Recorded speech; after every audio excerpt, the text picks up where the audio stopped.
The Hour of the Dragon by Robert E. Howard. Part 1. O Sleeper, Awake. The long tapers flickered, sending the black shadows wavering along the walls, and the velvet tapestries rippled. Yet there was no wind in the chamber. 4 men stood about the ebony table, on which lay the green sarcophagus that gleamed like carven jade. In the upraised right hand of each man, a curious black candle burned with a weird greenish light. Outside was night and a lost wind moaning among the black trees. Inside the chamber was tense silence, and the wavering of the shadows, while 4 pairs of eyes, burning with intensity, were fixed on the long green case across which cryptic hieroglyphics writhed, as if lent life and movement by the unsteady light. The man at the foot of the sarcophagus leaned over it and moved his candle as if he were writing with a pen, inscribing a mystic symbol in the air.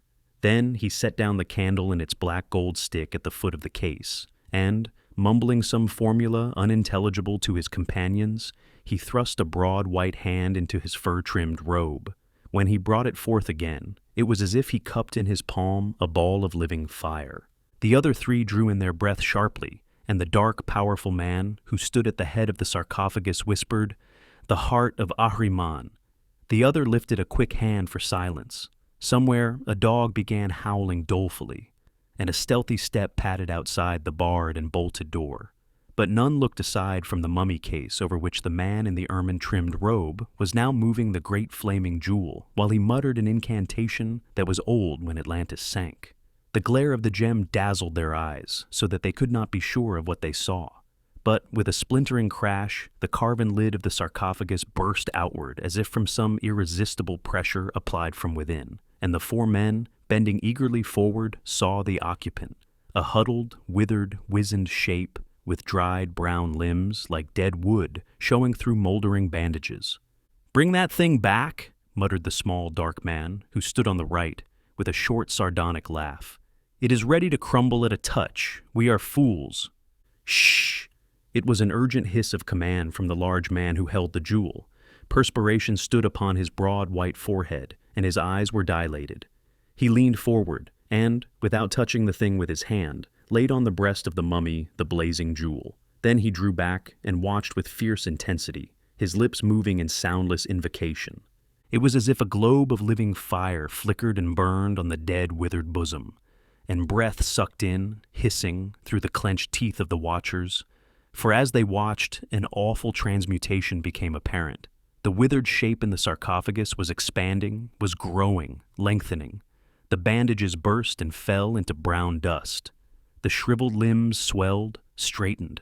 Their dusky hue began to fade. "By Mitra!" whispered the tall, yellow-haired man on the left. He was not a Stygian. That part at least was true. Again a trembling finger warned for silence. The hound outside was no longer howling. He whimpered, as with an evil dream, and then that sound, too, died away in silence, in which the yellow-haired man plainly heard the straining of the heavy door, as if something outside pushed powerfully upon it. He half-turned, his hand at his sword, but the man in the ermine robe hissed an urgent warning. "Stay! Do not break the chain, and on your life, do not go to the door." The yellow-haired man shrugged and turned back, and then he stopped short, staring. In the jade sarcophagus lay a living man, a tall, lusty man, naked, white of skin, and dark of hair and beard. He lay motionless, his eyes wide open, and blank and unknowing as a newborn babe's. On his breast the great jewel smoldered and sparkled. The man in ermine reeled as if from some letdown of extreme tension. "Ishtar!" he gasped. "It is Altatun, and he lives, Valerius, Tarascus, Amalric. Do you see? Do you see? You doubted me, but I have not failed. We have been close to the open gates of hell this night, and the shapes of darkness have gathered close about us. Aye, they followed him to the very door, but we have brought the great magician back to life. And damned our souls to purgatories everlasting, I doubt not," muttered the small, dark man, Tarascus. The yellow-haired man, Valerius, laughed harshly. "What purgatory can be worse than life itself? So we are all damned together from birth. Besides, who would not sell his miserable soul for a throne?" "There is no intelligence in his stare, Orastes," said the large man. "He has long been dead," answered Orastes. "He is as one newly awakened. His mind is empty after the long sleep. Nay, he was dead, not sleeping. We brought his spirit back over the voids and gulfs of night and oblivion. I will speak to him." He bent over the foot of the sarcophagus, and fixing his gaze on the wide dark eyes of the man within, he said slowly, "Awake, Zaltotun." The lips of the man moved mechanically. "Zaltotun!" he repeated in a groping whisper. "You are Zaltotun," exclaimed Orestes, like a hypnotist driving home his suggestions. "You are Zaltotun of Python, in Acheron." A dim flame flickered in the dark eyes. "I was Zaltotun," he whispered. "I am dead." "You are Zaltotun," cried Orestes. "You are not dead. You live." "I am Zaltotun," came the eerie whisper. "But I am dead. In my house in Kami, in Stygia, there I died. And the priests who poisoned you mummified your body with their dark arts, keeping all your organs intact," exclaimed Orestes. "But now you live again. The heart of Ahriman has restored your life, drawn your spirit back from space and eternity." The heart of Ahriman. The flame of remembrance grew stronger. "The barbarian stole it from me." "He remembers," muttered Orestes. "Lift him from the case." The others obeyed hesitantly, as if reluctant to touch the man they had recreated, and they seemed not easier in their minds when they felt firm muscular flesh, vibrant with blood and life, beneath their fingers. But they lifted him upon the table, and Orestes clothed him in a curious dark velvet robe, splashed with gold stars and crescent moons, and fastened a cloth of gold fillet about his temples, confining the black wavy locks that fell to his shoulders. He let them do as they would, saying nothing, not even when they set him in a carven throne-like chair, with a high ebony back and wide silver arms, and feet like golden claws. He sat there motionless, and slowly intelligence grew in his dark eyes and made them deep and strange and luminous. It was as if long sunken witchlights floated slowly up through midnight pools of darkness. Orestes cast a furtive glance at his companions, who stood staring in morbid fascination at their strange guest. Their iron nerves had withstood an ordeal that might have driven weaker men mad. He knew it was with no weaklings that he conspired, but men whose courage was as profound as their lawless ambitions and capacity for evil. He turned his attention to the figure in the ebon-black chair, and this one spoke at last. "I remember," he said in a strong, resonant voice, speaking Nemedian with a curious, archaic accent. "I am Zaltotun, who was high priest of Set in Python, which was in Acheron, the heart of Ahriman. I dreamed I had found it again. Where is it?" Orestes placed it in his hand, and he drew breath deeply as he gazed into the depths of the terrible jewel burning in his grasp. "They stole it from me, long ago," he said. "The red heart of the night it is, strong to save or to damn. It came from afar, and from long ago. While I held it, none could stand before me. But it was stolen from me, and Acheron fell, and I fled in exile into dark Stygia. Much I remember, but much I have forgotten. I have been in a far land, across misty voids and gulfs and unlit oceans. What is the year?" Orestes answered him. "It is the waning of the year of the lion, 3,000 years after the fall of Acheron." 3,000 years, murmured the other. "So long? Who are you?" "I am Orestes, once a priest of Mitra. This man is Amalric, baron of Tor, in Nemedia. This other is Tarascus, younger brother of the king of Nemedia. And this tall man is Valerius, rightful heir of the throne of Aquilonia." "Why have you given me life?" demanded Zaltotun. "What do you require of me?" The man was now fully alive and awake, his keen eyes reflecting the working of an unclouded brain. There was no hesitation or uncertainty in his manner. He came directly to the point, as one who knows that no man gives something for nothing. Orestes met him with equal candor. "We have opened the doors of hell this night to free your soul and return it to your body, because we need your aid. We wish to place Tarascus on the throne of Nemedia, and to win for Valerius the crown of Aquilonia. With your necromancy, you can aid us." Zaltotun's mind was devious and full of unexpected slants. "You must be deep in the arts yourself, Orestes, to have been able to restore my life. How is it that a priest of Mitra knows of the heart of Ahriman and the incantations of Skelos?" "I am no longer a priest of Mitra," answered Orestes.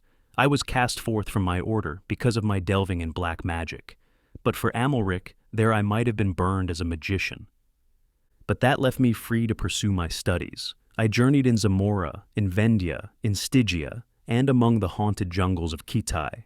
I read the iron-bound books of Skelos, and talked with unseen creatures in deep wells, and faceless shapes in black reeking jungles.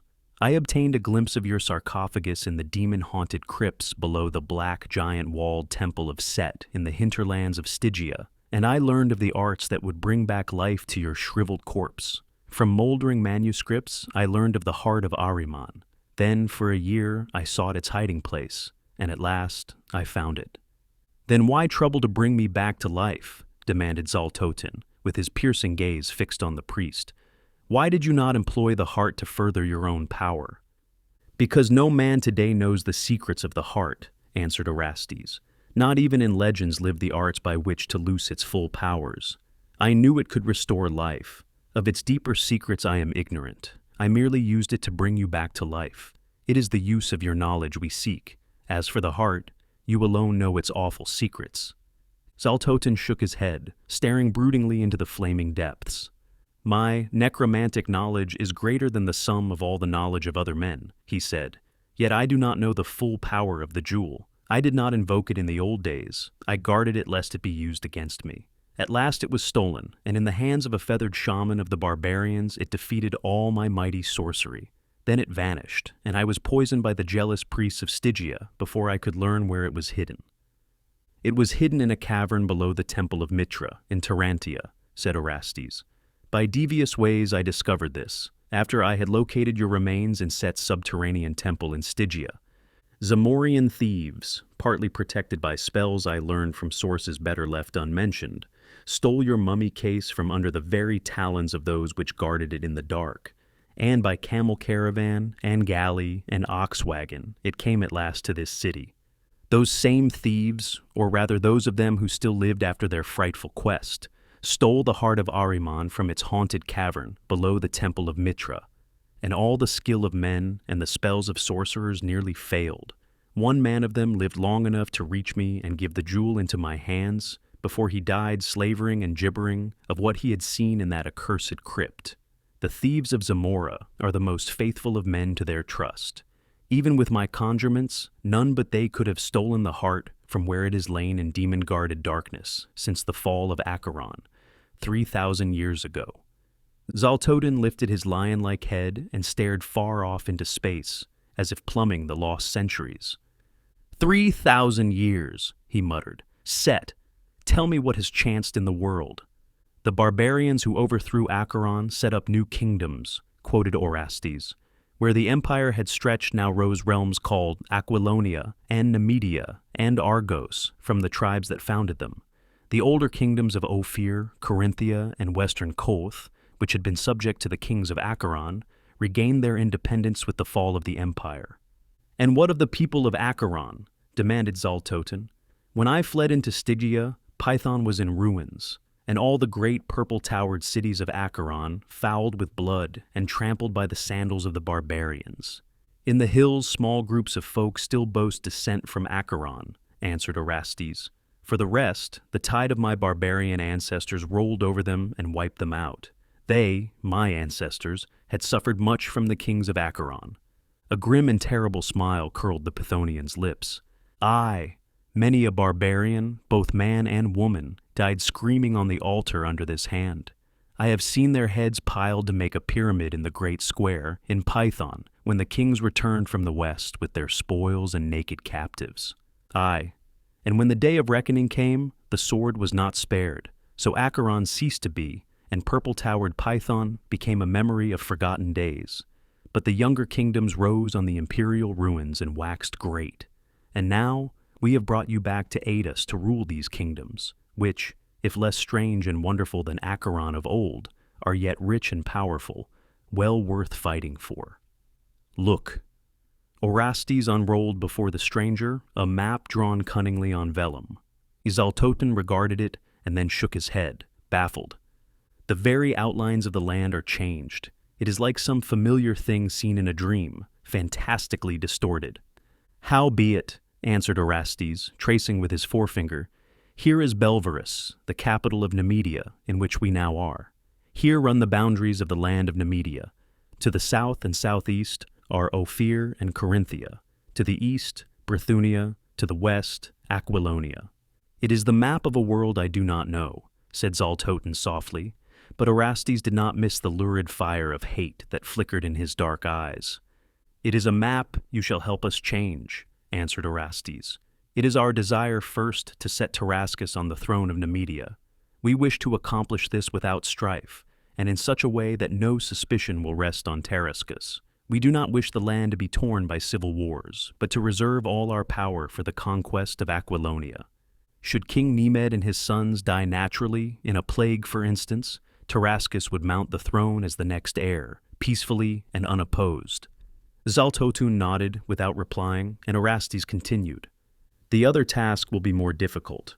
We cannot set Valerius on the Aquilonian throne without a war, and that kingdom is a formidable foe. Its people are a hardy, warlike race, toughened by continual wars with the Picts, Zingarians, and Cimmerians. For 500 years, Aquilonia and Nemedia have intermittently waged war, and the ultimate advantage has always lain with the Aquilonians. Their present king is the most renowned warrior among the Western nations. He is an outlander, an adventurer who seized the crown by force during a time of civil strife, strangling King Namedides with his own hands upon the very throne. His name is Conan, and no man can stand before him in battle. Valerius is now the rightful heir of the throne. He had been driven into exile by his royal kinsman, Namedides, and has been away from his native realm for years, but he is of the blood of the old dynasty. And many of the barons would secretly hail the overthrow of Conan, who is a nobody without royal or even noble blood. But the common people are loyal to him, and the nobility of the outlying provinces. Yet, if his forces were overthrown in the battle that must first take place, and Conan himself slain, I think it would not be difficult to put Valerius on the throne. Indeed, with Conan slain, the only center of the government would be gone. He is not part of a dynasty, but only a lone adventurer. I wish that I might see this king, mused Zaltotin, glancing toward a silvery mirror which formed one of the panels of the wall. This mirror cast no reflection, but Zaltotun's expression showed that he understood its purpose, and Orestes nodded with the pride a good craftsman takes in the recognition of his accomplishments by a master of his craft. I will try to show him to you, he said, and seating himself before the mirror, he gazed hypnotically into its depths, where presently a dim shadow began to take shape. It was uncanny, but those watching knew it was no more than the reflected image of Orestes' thought, embodied in that mirror as a wizard's thoughts are embodied in a magic crystal. It floated hazily, then leaped into startling clarity. A tall man, mightily shouldered and deep of chest, with a massive corded neck and heavily muscled limbs. He was clad in silk and velvet, with the royal lions of Aquilonia worked in gold upon his rich jupon, and the crown of Aquilonia shone on his square-cut black mane. But the great sword at his side seemed more natural to him than the regal accoutrements. His brow was low and broad, his eyes a volcanic blue that smoldered as if with some inner fire. His dark, scarred, almost sinister face was that of a fighting man, and his velvet garments could not conceal the hard, dangerous lines of his limbs. "That man is no Hyborian," exclaimed Zaltotin. "No, he is a Cimmerian, one of those wild tribesmen who dwell in the gray hills of the north." "I fought his ancestors of old," muttered Zaltotin. "Not even the kings of Acheron could conquer them." "They still remain a terror to the nations of the south," answered Orestes. "He is a true son of that savage race, and has proved himself, thus far, unconquerable." Zaltotun did not reply. He sat staring down at the pool of living fire that shimmered in his hand. Outside, the hound howled again, long and shudderingly. Part 2. A Black Wind Blows. The year of the dragon had birth in war and pestilence and unrest. The black plague stalked through the streets of Belverus, striking down the merchant in his stall, the serf in his kennel, the knight at his banquet board. Before it, the arts of the leeches were helpless. Men said it had been sent from hell as punishment for the sins of pride and lust. It was swift and deadly as the stroke of an adder. The victim's body turned purple and then black, and within a few minutes he sank down dying, and the stench of his own putrefaction was in his nostrils even before death wrenched his soul from his rotting body. A hot, roaring wind blew incessantly from the south, and the crops withered in the fields, the cattle sank and died in their tracks. Men cried out on Mitra and muttered against the king, for somehow, throughout the kingdom, the word was whispered that the king was secretly addicted to loathsome practices and foul debauches in the seclusion of his nighted palace. And then, in that palace, death stalked grinning on feet about which swirled the monstrous vapors of the plague. In one night, the king died with his 3 sons, and the drums that thundered their dirge drowned the grim and ominous bells that rang from the carts that lumbered through the streets gathering up the rotting dead. That night, just before dawn, the hot wind that had blown for weeks ceased to rustle evilly through the silken window curtains. Out of the north rose a great wind that roared among the towers, and there was cataclysmic thunder and blinding sheets of lightning and driving rain. But the dawn shone clean and green and clear. The scorched ground veiled itself in grass. The thirsty crops sprang up anew, and the plague was gone, its miasma swept clean out of the land by the mighty wind. Men said the gods were satisfied because the evil king and his spawn were slain. And when his young brother Tarascus was crowned in the great coronation hall, the populace cheered until the towers rocked, acclaiming the monarch on whom the gods smiled. Such a wave of enthusiasm and rejoicing as swept the land is frequently the signal for a war of conquest.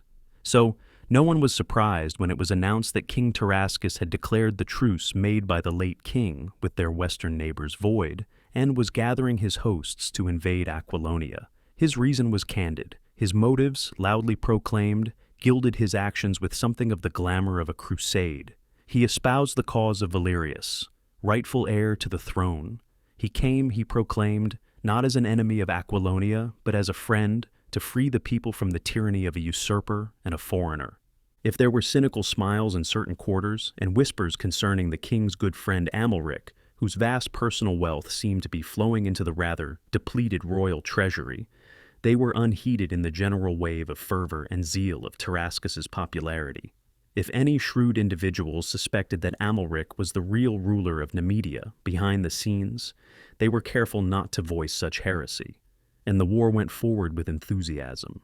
The king and his allies moved westward at the head of 50,000 men, knights in shining armor with their pennons streaming above their helmets, pikemen in steel caps and brigandines, crossbowmen in leather jerkins. They crossed the border, took a frontier castle, and burned 3 mountain villages, and then, in the valley of the Valkia, 10 miles west of the boundary line, they met the hosts of Conan, king of Aquilonia, 45,000 knights, archers, and men-at-arms, the flower of Aquilonian strength and chivalry. Only the knights of Poitan, under Prospero, had not yet arrived, for they had far to ride up from the southwestern corner of the kingdom. Tarascus had struck without warning. His invasion had come on the heels of his proclamation, without formal declaration of war. The two hosts confronted each other across a wide, shallow valley, with rugged cliffs and a shallow stream winding through masses of reeds and willows down the middle of the vale.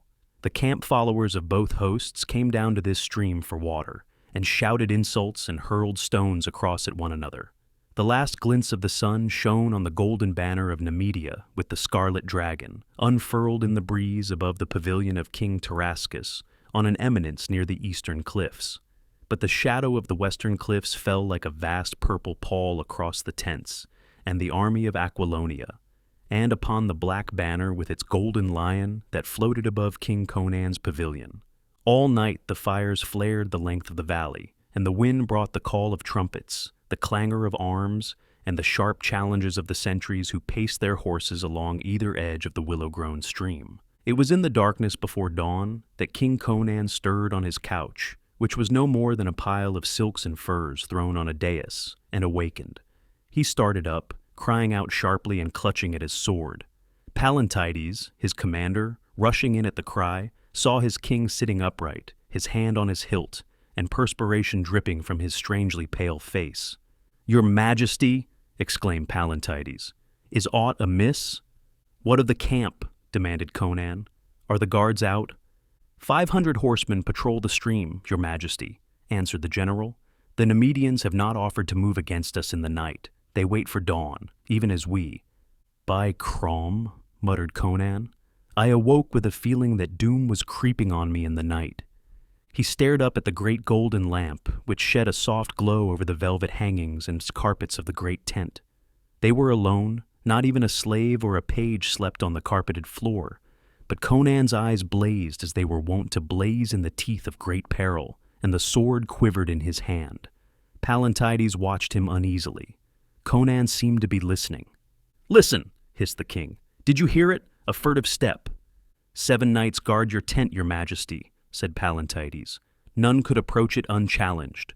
"Not outside," growled Conan. It seemed to sound inside the tent. Pallantides cast a swift, startled look around.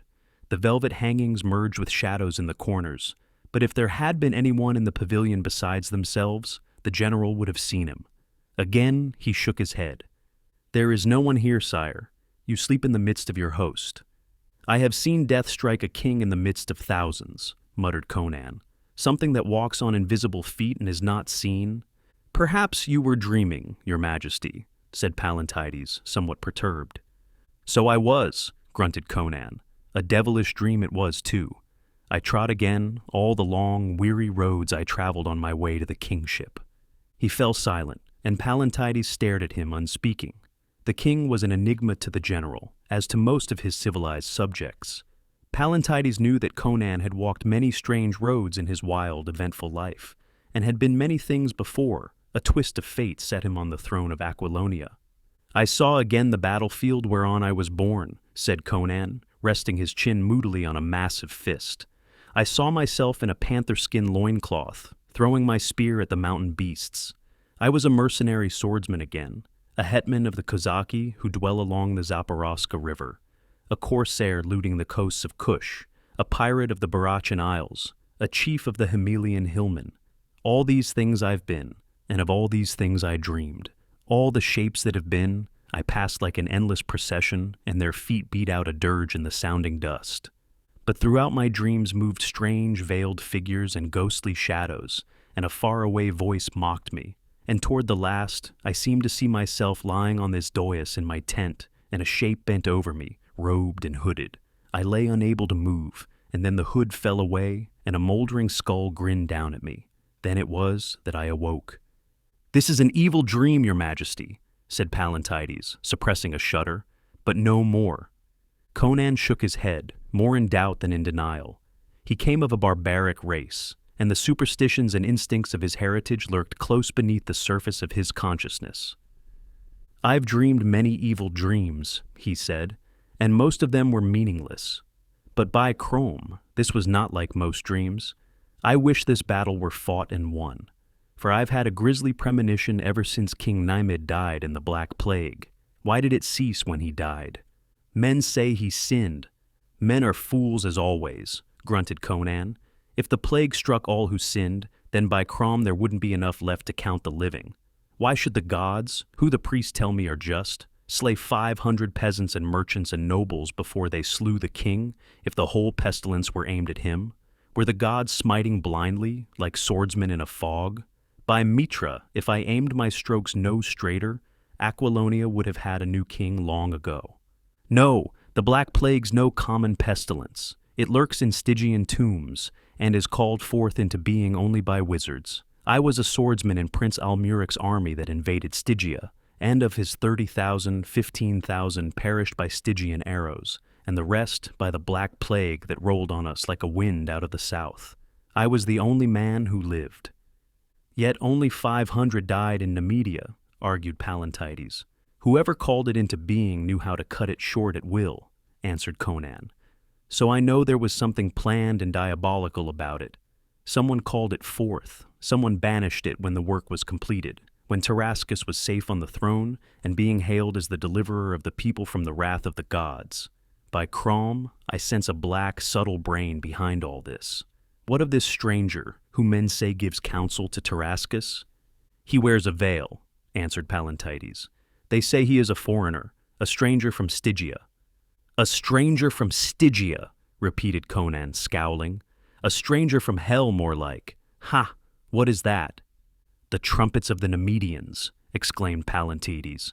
"And hark, how our own blare upon their heels. Dawn is breaking, and the captains are marshalling the hosts for the onset. Mitra be with them, for many will not see the sun go down behind the crags." "Send my squires to me," exclaimed Conan, rising with alacrity and casting off his velvet night garment. He seemed to have forgotten his forebodings at the prospect of action. "Go to the captains and see that all is in readiness. I will be with you as soon as I don my armor." Many of Conan's ways were inexplicable to the civilized people he ruled, and one of them was his insistence on sleeping alone in his chamber, or tent. Pallantides hastened from the pavilion, clanking in the armor he had donned at midnight after a few hours' sleep. He cast a swift glance over the camp, which was beginning to swarm with activity, mail clinking and men moving about dimly in the uncertain light, among the long lines of tents. Stars still glimmered palely in the western sky, but long pink streamers stretched along the eastern horizon, and against them the dragon banner of Nemedia flung out its billowing silken folds. Pallantides turned toward a smaller tent nearby, where slept the royal squires. These were tumbling out already, roused by the trumpets, and as Pallantides called to them to hasten, he was frozen speechless by a deep, fierce shout and the impact of a heavy blow inside the king's tent, followed by the heart-stopping crash of a falling body. There sounded a low laugh that turned the general's blood to ice. Echoing the cry, Pallantides wheeled and rushed back into the pavilion. He cried out again as he saw Conan's powerful frame stretched out on the carpet. The king's great two-handed sword lay near his hand, and a shattered tent pole seemed to show where his stroke had fallen. Pallantides' sword was out, and he glared about the tent, but nothing met his gaze. Save for the king and himself, it was empty, as it had been when he left it. "Your Majesty!" Pallantides threw himself on his knee beside the fallen giant. Conan's eyes were open. They blazed up at him with full intelligence and recognition. His lips writhed, but no sound came forth. He seemed unable to move. Voices sounded without. Pallantides rose swiftly and stepped to the door. The royal squires and one of the knights who guarded the tent stood there. "We heard a sound within," said the knight apologetically. "Is all well with the king?" Pallantides regarded him searchingly. "None has entered or left the pavilion this night?" "None save yourself, my lord," answered the knight, and Pallantides could not doubt his honesty. "The king stumbled and dropped his sword," said Pallantides briefly. "Return to your post." As the knight turned away, the general covertly motioned to the 5 royal squires, and when they had followed him in, he drew the flap closely. They turned pale at the sight of the king stretched upon the carpet, but Pallantides' quick gesture checked their exclamations. The general bent over him again, and again Conan made an effort to speak. The veins in his temples and the cords in his neck swelled with his efforts, and he lifted his head clear of the ground. Voice came at last, mumbling and half-intelligible. The thing in the corner." Pallantides lifted his head and looked fearfully about him. He saw the pale faces of the squires in the lamplight, the velvet shadows that lurked along the walls of the pavilion. That was all. "There is nothing here, your majesty," he said. "It was there, in the corner," muttered the king, tossing his lion-maned head from side to side in his efforts to rise. A man, at least he looked like a man, wrapped in rags like a mummy's bandages, with a moldering cloak drawn about him and a hood. All I could see was his eyes, as he crouched there in the shadows. I thought he was a shadow himself, until I saw his eyes. They were like black jewels. I made at him and swung my sword, but I missed him clean. How, Crom knows, and splintered that pole instead. He caught my wrist as I staggered off balance, and his fingers burned like hot iron. All the strength went out of me, and the floor rose and struck me like a club. Then he was gone, and I was down, and, curse him, I can't move. I'm paralyzed. Pallantides lifted the giant's hand, and his flesh crawled. On the king's wrist showed the blue marks of long, lean fingers. What hand could grip so hard as to leave its print on that thick wrist? Pallantides remembered that low laugh he had heard as he rushed into the tent, and cold perspiration beaded his skin. It had not been Conan who laughed. "This is a thing diabolical," whispered a trembling squire. "Men say the children of darkness war for Tarascus." "Be silent," ordered Pallantides sternly.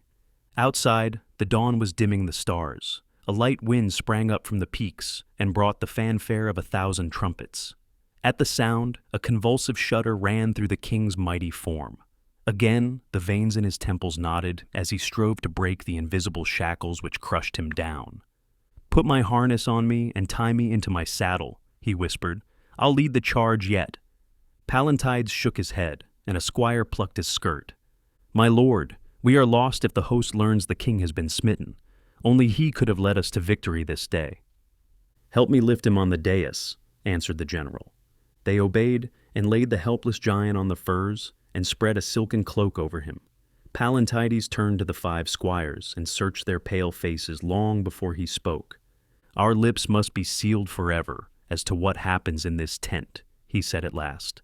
"The kingdom of Aquilonia depends upon it. One of you go and fetch me the officer Valanus, who is a captain of the Pelian spearmen." The squire indicated bowed and hastened from the tent, and Pallantides stood staring down at the stricken king, while outside trumpets blared, drums thundered, and the roar of the multitudes rose in the growing dawn. Presently the squire returned with the officer Pallantides had named, a tall man, broad and powerful, built much like the king. Like him also, he had thick black hair, but his eyes were gray, and he did not resemble Conan in his features. "The king is stricken by a strange malady," said Pallantides briefly. "A great honor is yours. You are to wear his armor and ride at the head of the host today. None must know that it is not the king who rides." "It is an honor for which a man might gladly give up his life," stammered the captain, overcome by the suggestion. "Mitra grant that I do not fail of this mighty trust." And while the fallen king stared with burning eyes that reflected the bitter rage and humiliation that ate his heart, the squires stripped Valanus of mail shirt, burgonet, and leg pieces, and clad him in Conan's armor of black plate mail, with the visored salad and the dark plumes nodding over the wyvern crest. Over all they put the silken surcoat, with the royal lion worked in gold upon the breast, and they girt him with a broad gold-buckled belt, which supported a jewel-hilted broadsword in a cloth of gold scabbard. While they worked, trumpets clamored outside, arms clanged, and across the river rose a deep-throated roar as squadron after squadron swung into place. Full armed, Valanus dropped to his knee and bent his plumes before the figure that lay on the dais. "Lord King, Mitra grant that I do not dishonor the harness I wear this day. Bring me Tarasca's head, and I'll make you a baron." In the stress of his anguish, Conan's veneer of civilization had fallen from him. His eyes flamed, he ground his teeth in fury and bloodlust, as barbaric as any tribesman in the Cimmerian hills. This concludes the first part of 12 total of The Hour of the Dragon, also known as Conan the Conqueror, by Robert E. Howard, produced by Best Audiobooks for free.